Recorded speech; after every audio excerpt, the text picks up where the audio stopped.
ಅವ್ರ ಗುಡಿಸ್ಲುಗಳಿಗೆ ನುಗ್ಗಿ ಸ್ವಲ್ಪ ಯೋಗೇಶ್ವರ ಅವರು ಸಿನಿಮಾ ಥರದವರಾದ್ರಿಂದ ಆ ಥರದ್ದು ಮಾಡಿದರು. ನಾವೆಲ್ಲ ಹೋಗಿ ಹೇಳಿದ್ವಿ, ಸರ್ ಇದನ್ನೆಲ್ಲ ದೃಶ್ಯ ಚಿತ್ರೀಕರಣ ಮಾಡ್ಬೇಕಾದ್ರೆ ಮಾಡಬೇಕು, ಬೂಟ್ ಕಾಲದೆಲ್ಲ ಒದಿಯೋದು, ಅಲ್ಲಿರುವ ಅಕ್ಕಿ ಕಾಳು ಚೆಲ್ಲೋದು ಎಲ್ಲ ಹೌದು. ಅಲ್ಲಿಗೂ ಕೂಡ ಈಗಲೂ ಬಗೆಹರಿದಿಲ್ಲ. ಸಾವಿರಾರು ಸಂಖ್ಯೆಯ ದನಗಳು ಕಾಡಲ್ಲಿ ಭಾಳ ಸುರಕ್ಷಿತವಾಗಿ ಮೇಯ್ತಿತ್ತು, ಯಾರಿಗೂ ತೊಂದರೆ ಇರಲಿಲ್ಲ. ಅದು ಅಭಯಾರಣ್ಯ ಆಗಿರಲಿ, ರಕ್ಷಿತಾರಣ್ಯ ಆಗಿರಲಿ, ಜಾಗಗಳನ್ನು ಗುರುತಿಸ್ಬೇಕಾದ್ರೆ ಅರಣ್ಯ ಯಾವಾಗಲೂ ಪೂರ್ತಿ ದಟ್ಟ ಮರಗಿಡಗಳಿಂದ ತುಂಬಿರೋದಿಲ್ಲ. ಅದರ ನಡುವೆ ತೆರಪಿನ ಬಯಲುಗಳು ಇರುತ್ತೆ. ಮತ್ತು ಈ ಜನ ನೆಲೆಸಿರೋದು ಕೂಡ ಅಲ್ಲೇ, ಮೇಯಿಸ್ತಿರೋದು ಕೂಡ ಅಲ್ಲೇ. ಈಗ ಶಿವಾರ್ಚಕ ಜಂಗಮರು ಅಂತ ಆಗೋಗಿ ಲಿಂಗಾಯತರು ಹೆಣ್ಣು ಕೊಡೋದಿಲ್ಲ, ಬೇಡರು ಹೆಣ್ಣು ಕೊಡೋದಿಲ್ಲ. ಅದೇ ಬೆಳಗ್ಗೆ 2 ಅಂಶಗಳ ಬಗ್ಗೆ ನಾನು ಬಹಳ ಕುತೂಹಲಿಗಾಗಿ ಕೇಳಿಸ್ಕೊಂಡೆ ಮತ್ತು ಭಾಳ ಆಸಕ್ತಿ ಹೊಂದಿದ್ದೀನಿ ಅದ್ರ ಬಗ್ಗೆ. ಆದರೆ ಅದ್ರ ಬಗ್ಗೆ ಹೆಚ್ಚು ನಾನು ಈಗ ಮಾತನಾಡಲಾರೆ.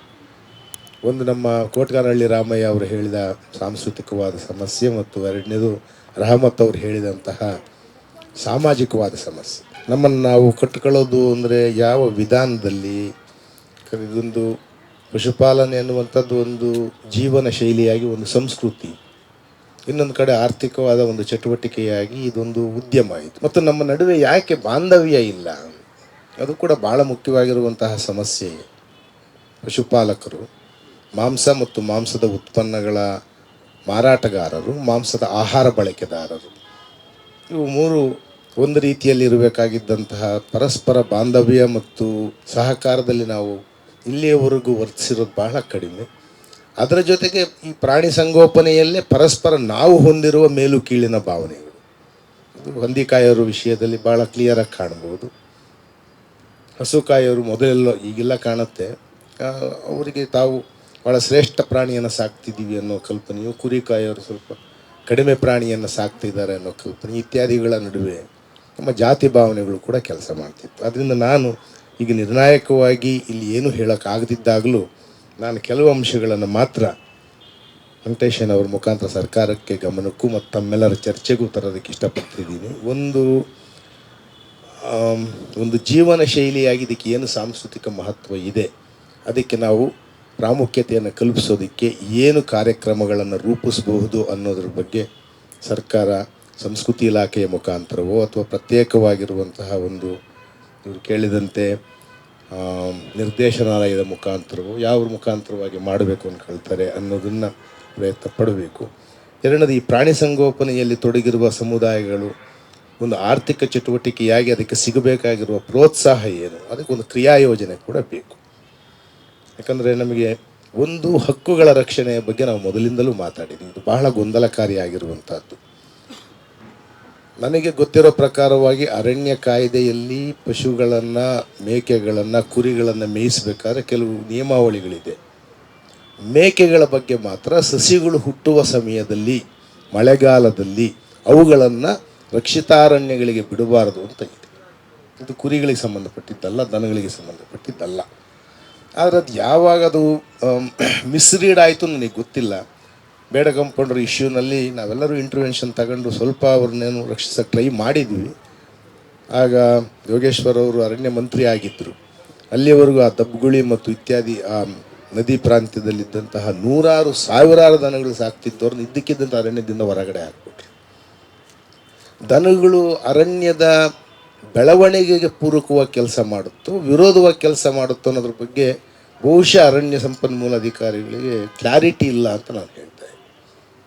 ಅವು ಯಾವತ್ತೂ ಕೂಡ ಹುಟ್ಟುವ ಸಸಿಗಳನ್ನು ತಿನ್ನೋದಿಲ್ಲ. ಅವು ಮೇಕೆಗಳು ಮಾತ್ರ ಆ ಕೆಲಸ ಮಾಡುತ್ತೆ. ಬದಲಿಗೆ ಇವು ಏನು ಅವುಗಳ ಸಗಣಿ ಹಾಕಿದರೆ ಅದರಿಂದ ಹೆಚ್ಚು ಫಲವತ್ತತೆಯೇ ಜಾಸ್ತಿ ಆಗುತ್ತೆ. ಮತ್ತು ಅವು ಥರದ್ದು ಏನೋ ಎಲ್ಲ ಇತ್ತು.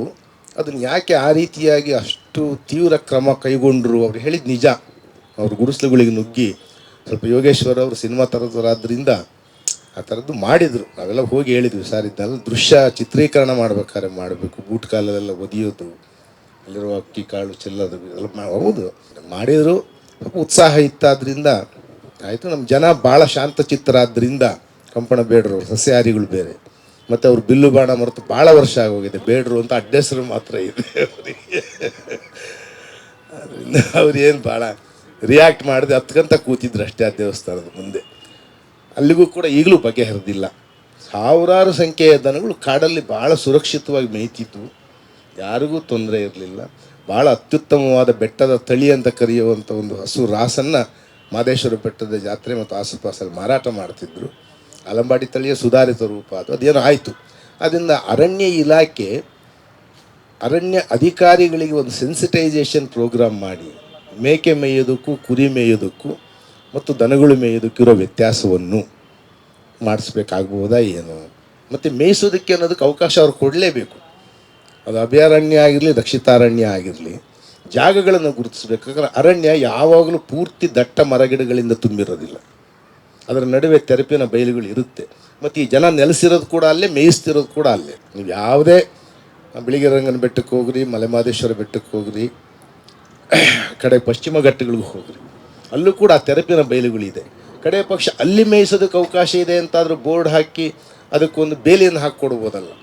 ಅದು ಅವ್ರು ಇನ್ನು ಉಳಿದರೆ ಏನು ಇದ್ರ ಕಡೆ ಹೋಗಬಾರ್ದು ಅಂತ ಹೇಳಿ ಈ ಥರದ್ದು ಕೆಲವು ಕ್ರಮಗಳನ್ನು ಸಂವೇದನಾಶೀಲವಾಗಿ ತೆಗೆದುಕೊಳ್ಳುವ ಮುಖಾಂತರವಾಗಿ ಪ್ರಾಣಿ ಸಂಗೋಪನೆಯ ಜನಕ್ಕಿರುವ ತೊಂದರೆಗಳನ್ನು ಬಗೆಹರಿಸೋದಕ್ಕೆ ಇರುವ ಕಾನೂನಿನಲ್ಲಿ ಅವಕಾಶ ಇದೆ. ಸುಪ್ರೀಂ ಕೋರ್ಟ್ ಹೇಳಿರುವಂತಹ ಅವಕಾಶಗಳಲ್ಲೂ ಕೂಡ ನಾವು ರೂಢಿಗತವಾಗಿರುವ ಹಕ್ಕನ್ನು ಹೊಂದಿರೋರು. ಬಳಕೆಯ ಹಕ್ಕಿನಿಂದಾಗಿ ನಮಗೆ ಹಕ್ಕಿದೆ, ಸಹಜ ಹಕ್ಕು, ಅದು ನೈಸರ್ಗಿಕವಾದ ಹಕ್ಕು. ನೂರಾರು ವರ್ಷಗಳಿಂದ ನಾವು ಅಲ್ಲಿ ವಾಸ ಮಾಡಿದ್ದೀವಿ, ಮೇಯಿಸಿದ್ದೀವಿ. ಆದ್ದರಿಂದ ಅದನ್ನ ತಕ್ಷಣ ತಪ್ಪಿಸೋದಕ್ಕೆ ಬರೋದಿಲ್ಲ. ಕೆರೆ ಬಯಲುಗಳನ್ನು ಹಂಚೋದಕ್ಕೆ ಬರೋದಿಲ್ಲ, ಕೆರೆ ಅಂಗಳಗಳನ್ನು ಹಂಚಬಾರ್ದು, ಗೋಮಾಳಗಳನ್ನು ದರಖಾಸ್ತಿಗೂ ಕೊಡಕೂಡದು ಅಂತ ತೀರ್ಮಾನಗಳಿದೆ. ಇವುಗಳನ್ನು ದರಖಾಸ್ತು ಸಮಿತಿಗಳು ಗಮನಕ್ಕೆ ತಗೊಳ್ಬೇಕು. ಯಾಕಂದರೆ ಪಶು ಸಂಪತ್ತು ತೀವ್ರವಾಗಿ ನಾಶಗೊಂಡ್ರೆ ಆಗುವಂತಹ ಸಮಸ್ಯೆಗಳೇನು ಅನ್ನೋದನ್ನು ನಾವು ನೋಡ್ತಾ ಇದ್ದೀವಿ. ಇದು ಬರೀ ಕೆಲವು ಸಮುದಾಯಗಳ ಪ್ರಶ್ನೆ ಮಾತ್ರ ಅಲ್ಲ, ಒಂದು ಆರ್ಥಿಕತೆಗಿರುವಂತಹ ಒಂದು ಸಾವಯವ ಸಂಬಂಧದ ಪ್ರಶ್ನೆ ಕೂಡ. ಅದರಿಂದ ಇದರ ಬಗ್ಗೆ ನಾವು ಅಧಿಕಾರಿಗಳಿಗೆ ಸ್ವಲ್ಪ ಸೆನ್ಸಿಟೈಸ್ ಮಾಡೋದು ಮತ್ತು ನಮ್ಮ ಹಕ್ಕುಗಳ ಬಗ್ಗೆ ಜನರಲ್ ಅರಿವು ಮೂಡಿಸೋದು. ನಿಮಗೆ ಇಂತಿಂಥ ಹಕ್ಕಿದೆ, ಅದನ್ನು ಅವ್ರು ತಡೆಯೋಂಗಿಲ್ಲ. ಅರಣ್ಯ ಅಧಿಕಾರಿಗಳು ಕಿರುಕುಳ ಕೊಟ್ಟರೆ, ಪೊಲೀಸರು ಕಿರುಕುಳ ಕೊಟ್ಟರೆ, ಮತ್ತು ಅದನ್ನು ರಿಡ್ರೆಸಲ್ ಮಾಡೋದಕ್ಕೂ ಕೂಡ ಏನೋ ಒಂದು ವ್ಯವಸ್ಥೆ ಇರಬೇಕು. ಸಿದ್ದರಾಮಯ್ಯನವ್ರ ಸರ್ಕಾರ ಹೋದ ಸಲ ಇದ್ದಾಗ ಏನೋ ಮಾಡಿತ್ತು. ಸೊ ಈ ಥರದವನ್ನ ನಾವು ಇದನ್ನು ಏನಾದರೂ ವಿಜಿಲೆನ್ಸಲ್ಲಿ ಇಡೋದಕ್ಕೆ ಒಂದು ಮೆಕ್ಯಾನಿಸಮ್ ಮಾಡೋಕ್ಕೆ ಸಾಧ್ಯವ? ಇನ್ಶೂರೆನ್ಸಿನ ಪ್ರಶ್ನೆ, ಅದರಲ್ಲಿ ಹಂದಿ ಆದ್ರೇನು, ಕೋಳಿ ಆದ್ರೇನು, ಮೊಲ ಆದ್ರೇನು, ಕುರಿ ಆದ್ರೇನು, ಕೋಳಿ ಆದ್ರೇನು, ಸಾಕಾಣಿಕೆಗೆ ಒಳಪಟ್ಟದ್ದು ಅಂದರೆ ಅದು ಉತ್ಪನ್ನ, ಅದೊಂದು ದೇಶಕ್ಕೆ ಸಂಬಂಧಪಟ್ಟದ ಸಂಪತ್ತು. ಅದು ಸತ್ತರೆ ನಷ್ಟ ಆಗಿರೋರಿಗೆ ಹಣಕಾಸನ್ನು ಒದಗಿಸ್ಕೊಡ್ಬೇಕು ಅನ್ನೋದು ಒಂದು ಪಾಲಿಸಿ ಇರಬೇಕು. ಮತ್ತು ಅದನ್ನು ಹಂದಿಗೂ ಸೇರಿದಂತೆ, ಅವರು ಹಂದಿ ಜೋಗಿಗಳು ಹೇಳಿದ್ರು ಹಂದಿಗೆ ಅದನ್ನ ಅಪ್ಲೈ ಮಾಡೋದಿಲ್ಲ ಅಂಥೇಳಿ. ಯಾಕೆ ಅಪ್ಲೈ ಮಾಡೋದಿಲ್ಲ? ಹಂದಿ ಕೀಳು ಪ್ರಾಣಿ ಅಂತಾನೆ, ಹಂದಿನ ತಿನ್ನೋರು ಕಡಿಮೆ ಇದ್ದಾರೆ ಅಂತಾನೆ, ಏನು ಅಂತ ಗೊತ್ತಿಲ್ಲ. ಅಂದರೆ ಆ ರೀತಿಯಾಗಿರುವ ತಾರತಮ್ಯದ ನಿಲುವುಗಳನ್ನು ನಾವು ಹೋಗಲಾಡಿಸೋದಕ್ಕೆ ಟ್ರೈ ಮಾಡಬಹುದಾ? ಸರ್ಕಾರದವ್ರ ಹತ್ರ ಚರ್ಚೆ ಮಾಡಿ. ಮತ್ತು ಎಲ್ಲೆಲ್ಲಿ ಈ ಕಮರದ ಕಾವಲು, ಉಳ್ಳಾರ್ತಿ ಕಾವಲು, ನಮ್ಮ ಜಯಲಕ್ಷ್ಮಿಯವರು ಇದ್ದಾರಲ್ಲ, ಉದಾಪುರದ ಕಾವಲು, ಅಲ್ಲಿ ಕೆಲವು ಕಡೆ ಬಂತು, DRDO ಎಲ್ಲ ಬಂತು, ಅದನ್ನು ವಿರೋಧಿಸೋದಕ್ಕೆ ಅವ್ರು ಭಾಳ ಪ್ರಯತ್ನ ಪಟ್ಟರು, ಯಶಸ್ವಿ ಆಗಲಿಲ್ಲ. ಆದರೆ ಅಲ್ಲಿ ಸುತ್ತಮುತ್ತ ಇರ್ಬೋದಾಗಿರುವ ಜಾಗದಲ್ಲಾದರೂ ಇವ್ರಿಗೆ ಮೇಯಿಸೋದಕ್ಕೆ ಬೇಕಾಗಿರುವಂಥ ಒಂದು ಸುರಕ್ಷಿತವಾದ ಅವಕಾಶವನ್ನು ಒದಗಿಸ್ಕೊಡ್ಬೇಕಲ್ಲ. ನಿಮಗಿದೆ ಅವಕಾಶ ಅನ್ನೋದನ್ನ ಸರ್ಕಾರವೇ ಅವರಿಗೆ ತಿಳಿಸ್ಕೊಡ್ಬೇಕು. ಸೊ ಈ ರೀತಿಯಾಗಿ ಮಾಡೋದು ಕೆಲವು ಮುಖ್ಯವಾಗಿರುವ ವಿಷಯಗಳು. ಅದನ್ನು ಒಂದು ಕಡೆ ಹಕ್ಕುಗಳ ರಕ್ಷಣೆ, ಎರಡನೇದು ಅವರಿಗೆ ಕೆಲವು ಸವಲತ್ತುಗಳನ್ನು ಪೂರೈಕೆ ಮಾಡೋದು. ಈ ಮೊದಲಿರುವಂತಹ 4 ಪೇಜು ಏನು ಈ ಡ್ರಾಫ್ಟ್ ಇದೆಯೋ, ಈ 4 ಪೇಜನ್ನು ಹೀಗೆ ನಾವು ಸರ್ಕಾರಕ್ಕೆ ಪ್ರಪೋಸಲ್ ಕೊಡ್ಬೋದು. ನಂತರದ ಕೊನೆಯ 4 ಪೇಜುಗಳು ನಾವು ಸ್ವಲ್ಪ ಇನ್ನೂ ಚರ್ಚೆ ಮಾಡಬೇಕಾಗುತ್ತೆ. ಯಾಕಂದರೆ ಸರ್ಕಾರ ಅನ್ನೋದು ಒಂದೇ ಕಡೆ ಕೆಲಸ ಮಾಡೋಕ್ಕಾಗಲ್ಲ, ಅದು ಎಲ್ಲ ವಿಷಯಗಳನ್ನು ಗಮನಿಸಬೇಕಾಗತ್ತೆ. ಅದರ ಸಂಕೀರ್ಣತೆ ಅದಕ್ಕಿದೆ. ನಾವು ಒಂದು ಕಡೆಯಿಂದ ಹೇಳ್ತಾ ಇರೋಕ್ಕೂ ಆಗಲ್ಲ. ಆದರೆ ಮೊದಲು 4 ಯಾವ ಕಷ್ಟವೂ ಇಲ್ಲದೆ ಪ್ರಾಣಿ ಸಂಗೋಪನೆಯ ಸಮುದಾಯಗಳಿಗೆ ಅವ್ರು ಕೊಡಬೇಕಾಗಿರುವಂತಹ ಸವಲತ್ತುಗಳು. ಮುಂದಿನದು ಭವಿಷ್ಯದ ಪೋಷಣೆಗೆ ಈ ಜನಗಳಿಗೆ ಏನು ಮಾಡಿಕೊಡ್ಬೇಕು, ಅದನ್ನು ಸಾಮಾನ್ಯವಾದ ಹಿಂದುಳಿದ ವರ್ಗಗಳ ಕಲ್ಯಾಣ ಇಲಾಖೆ ಮಾಡ್ತಾ ಇದೆ. ಅಂಬೇಡ್ಕರ್ ಅಭಿವೃದ್ಧಿ ನಿಗಮ ಇತ್ಯಾದಿ ಸಮುದಾಯಗಳ ಅಭಿವೃದ್ಧಿ ನಿಗಮಗಳು ಮಾಡ್ತಾ ಇರೋದು ಬೇರೆ. ಆದರೆ ವಿಶಿಷ್ಟವಾಗಿ ಇದರಲ್ಲಿ ತೊಡಗಿರುವಂತಹ ಅವರು ಜಾತಿಯೇತರವಾಗಿ ವೃತ್ತಿಯಿಂದಾಗಿ ಅವರು ಪಶುಸಂಗೋಪನೆಯಲ್ಲಿರೋದ್ರಿಂದ ಅವ್ರಿಗೆ ವಿಶಿಷ್ಟ ಸಮಸ್ಯೆಗಳಿದೆ. ಅವರ ಭವಿಷ್ಯವನ್ನು ನಾವು ರೂಪಿಸೋದಕ್ಕೆ ಏನು ಮಾಡಬಹುದು? ಅದೇನು ನಿಧಿ ಸ್ಥಾಪನೆಯೇ, ಟೆಂಟ್ ಶಾಲೆಗಳ ಸ್ಥಾಪನೆಯೇ, ಸಂಚಾರಿ ಇದನ್ನು ಸ್ಥಾಪನೆಯೇ, ಈ ಥರದ ಏನೇನೋ ಮಾಡಬೇಕಾಗಬಹುದು. ನಾವು ಅವರ ಆಹಾರ ಸಾಮಗ್ರಿಗಳನ್ನು ತಂದು ಕೊಡೋದಕ್ಕೆ ಭಾಳ ಪ್ರಾಚೀನವಾದ ಹಳೆಯ ಶಿಲಾಯುಗದ ಪದ್ಧತಿಗಳು ಇದ್ದಾವೆ. ಅವರಲ್ಲಿ ಇಬ್ಬರು ನಡ್ಕೊಂಡು ಹೋಗಿ ಆಮೇಲೆ ಒಂದು ಗಂಟು ಹೊತ್ಕೊಂಬಂದು ಆ ಕಾಡಲ್ಲಿರೋರಿಗೆ ತಲುಪಿಸಿ ಮತ್ತೆ ಹೋಗ್ತಾರೆ. ಅದಕ್ಕೆ ನಾವೇನಾದ್ರು ವೆಹಿಕಲ್ಗಳನ್ನ ಏನಾದ್ರು ಒದಗಿಸ್ಬೋದೆ? ಭಾಳ ಸಣ್ಣ ಬದಲಾವಣೆಗಳು. ಔಷಧಿಗಳನ್ನು ಕೂಡ ನಾವು ಸಂಚಾರಿ ಔಷಧಾಲಯಗಳನ್ನು ಕಳಿಸ್ಬೋದೆ? ಅದು ಹೋಗೋ ರೂಟ್, ಯಾಕಂದ್ರೆ ಅದು ವರ್ಷದಲ್ಲಿ ಕೆಲವು ಸಲ ಮಾತ್ರ ಹೋಗ್ತಾರೆ ಅವರು, ಋತುಮಾನಾಧಾರಿತವಾದ ವಲಸೆ. ಆದ್ದರಿಂದ ಆ ಸೀಸನ್ನಲ್ಲಿ ಈ ಸಿಡಿಲಿನ ಆಘಾತಕ್ಕೆ ಸಿಲುಕದಿರಂಗೆ ಮಾಡೋದಕ್ಕೆ ಏನೋ ಕೆಲವು ಟೆಕ್ನಾಲಜಿಗಳಿದ್ದಾವೆ. ಇದಂತೂ ಭಾಳ ವಿಚಿತ್ರವಾಗಿರೋದು. 100 ಕುರಿ, ಸಾವಿರಾರು ಕುರಿ ಸತ್ತೋಗ್ಬಿಡುತ್ತೆ, ಕುರಿಗಾರರು ಸತ್ತೋಗ್ತಾರೆ. ಅದರಿಂದ ಇದು ಭಾಳ ಅಮಾನವೀಯವಾದ್ದು ಅಂತ ನಾವು ಭಾವಿಸ್ಬೇಕು. ಅದಕ್ಕೆ ಏನು ಒಂದು ಟೆಂಟ್ ಕೊಡಬೇಕಾಗ್ಬೋದಾ, ಅಥವಾ ಟೆಂಟ್ ಕೊಂಡ್ಕೊಳ್ಳೋಕೆ ಹಣ ಕೊಡಬೇಕಾಗ್ಬೋದಾ? ಸಿಡಿಲು ನಿರೋಧಕವಾಗಿರುವಂಥದ್ದು ಇವೆಲ್ಲವೂ ಕೂಡ ಭಾಳ ಸರಳವಾಗಿರೋದು. ಸರ್ಕಾರ ಮಾಡೋದು ಸಾಧ್ಯವೇ ಇಲ್ಲ ಅಂತ ಹೇಳಕ್ಕೆ ಬರೋದೇ ಇಲ್ಲ. ನಾವು ಸ್ವಲ್ಪ ಈ ಕಡೆ ಅವ್ರು ಗಮನ ಕೊಟ್ಟರೆ ಚೆನ್ನಾಗಿರುತ್ತೆ ಅಂತ ನನಗೆ ಅನಿಸುತ್ತೆ. ಇದನ್ನು ಅವರು ತಕ್ಷಣವಾಗಿ ಮಾಡೋದಕ್ಕೆ ಅವಕಾಶ ಇರುವಂಥದ್ದು. ಮುಖ್ಯವಾಗಿ ಕಂಪನಬೇಡರದ್ದು ಏನು ಸಮಸ್ಯೆ ಇದೆ ಅಲ್ಲೇ ಮಾಡ್ತಾ ಇರೋದ್ರಿಂದ ಮಹದೇಶ್ವರ ಬೆಟ್ಟದಲ್ಲಿ ಸಂಪುಟ ಸಮಿತಿ ಸಭೆ, ನಾನು ಕೂಡ ಅವ್ರ ಪರವಾಗಿ ವಿನಂತಿಸ್ತೀನಿ. ಅವರಿಗಿದ್ದಂತಹ ಸಾಮುದಾಯಿಕ ಹಕ್ಕೇನಿತ್ತು ದನಗಳನ್ನು ಮೇಯಿಸೋದಕ್ಕೆ, ಅದನ್ನು ತಪ್ಪಿಸಿ ಭಾಳ ತೊಂದರೆ ಆಗಿದೆ.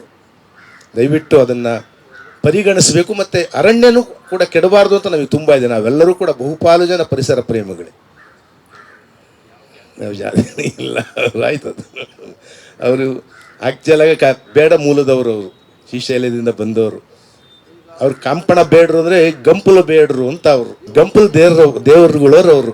ಅವರಲ್ಲಿ ಬಂದು ಅದು ಅಪಭ್ರಂಶ ಆಗಿ ಕಂಪೌಂಡ್ರು ಅಂತಾಗಿ ಗಂಪಲು ದೇವರು ಆಯಿತು. ಏನೋ ಆಗಿದೆ ಅವ್ರಿಗೆ. ಕನ್ನಡ, ತೆಲುಗು ಬರಲ್ಲ, ಏನಿಲ್ಲ, ಕನ್ನಡ ಬರುತ್ತೆ. ಈಗ ಶಿವಾರ್ಚಕ ಜಂಗಮರು ಅಂತ ಆಗೋಗಿ ಲಿಂಗಾಯತರು ಹೆಣ್ಣು ಕೊಡೋದಿಲ್ಲ, ಬೇಡರು ಹೆಣ್ಣು ಕೊಡೋದಿಲ್ಲ. ಆ ತಮಿಳಿಗೇರಿಲಿ ಇದ್ದಾರೆ ಪಾಪ.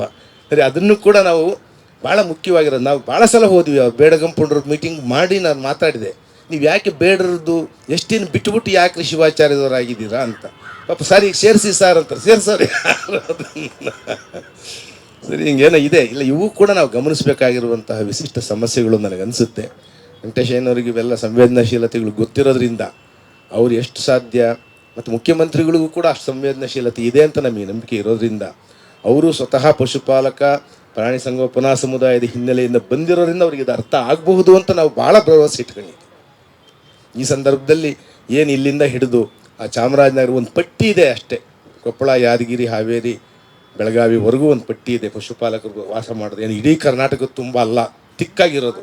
ಎಲ್ಲ ಕಡೆ ಪ್ರಾಣಿ ಸಂಗೋಪಕರು ಇದ್ದಾರೆ, ಸಣ್ಣ ಪ್ರಮಾಣ. ಮುಖ್ಯವಾಗಿ ಇಲ್ಲಿರೋದು ಇಲ್ಲಿ ಈ ತುಮಕೂರು, ಶಿರಾ, ಆ ರೀತಿಯ ನಾವು ದಾಟ್ತಾ ಹೋದರೆ ಕೊಪ್ಪಳ, ಯಾದಗಿರಿ, ಬೆಳಗಾವಿ ಎಂಡಾಗುತ್ತೆ. ಸೊ ಅದನ್ನು ವಿಶೇಷ ವಲಯ ಅಂತ ಹೇಳಿ, ಅಂದರೆ ಅದಕ್ಕೋಸ್ಕರ ಇನ್ನೇನು 371J ಘೋಷಿಸೋದೇನು ಬೇಡ. ಆದರೆ ಗಮನಕ್ಕೋಸ್ಕರವಾಗಿ ಒಂದು ಪಶುಪಾಲನಾ ಪಟ್ಟಿ ಅಂತನೋ, ಅದು ಕಾರಿಡಾರ್ ಅಂತನೋ, ಏನೋ ಒಂದು ಹೆಸರು ಹೇಳಿ ಅದಕ್ಕೊಂದು ವಿಶೇಷ ಯೋಜನೆಯನ್ನು ಮಾಡಿದರೆ ಸಹಜವಾಗಿ ಮುಖ್ಯಮಂತ್ರಿಗಳಿಗೂ ತುಂಬ ಹೆಲ್ಪ್ ಆಗುತ್ತೆ. ನಾವು ಸಾವಯವ ಸಂಬಂಧ ಹೊಂದಿರುವ ಈ ಸಮುದಾಯಗಳಿಗೆ ತುಂಬ ಹೆಲ್ಪ್ ಆಗುತ್ತೆ.